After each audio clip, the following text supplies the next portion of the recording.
Le potassium est le cation le plus abondant de notre organisme.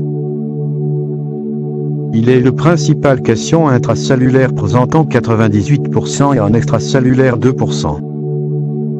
La seule entrée du potassium est l'alimentation. La digestion de potassium est complète.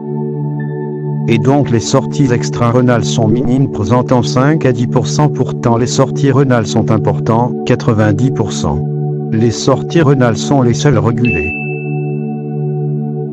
Le milieu intracellulaire et extracellulaire sont toujours en équilibre pour le potassium dû à la balance interne. La balance interne est formée par pompe Na plus et K plus ATT pase. Pompe Na plus et H plus épase. Conduit K plus. Conduit de glucose. Les principaux facteurs de régulation sont résumés en mots. K. 1 herbo. K est catécholamine. 1 est insuline. Herbe est acido-basique. OC. Osmolarite. Insuline active la pompe Na+.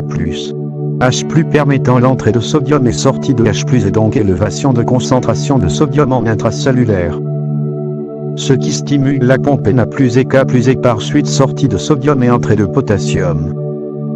Le bêta-adrénergique stimule le pompe directement et donc entrée de potassium et sortie de sodium. Et stimule indirectement l'insuline. Pour acido-basique, il y a 2 cas. Acidose métabolique. L. Minérale et organique. Si acidose minérale, on a entrée de H+. Or le chlore ne peut pas passer la membrane cellulaire. Et donc il faut sortie de potassium. Pour acidose organique, le H+ entre dans la cellule avec l'ion, ce qui n'entraîne pas de sortie de potassium. L'augmentation de l'osmolarité donne une sortie de l'eau vers le liquide extracellulaire. Et donc augmentation de concentration de potassium en intracellulaire. Ce qui entraîne une sortie de potassium vers l'extérieur. Le rein filtre le potassium librement et excrète la même quantité apportée quotidiennement, 50 à 150 mmol par jour. Mais 98% de potassium est réabsorbé par le tube proximal et en dehors.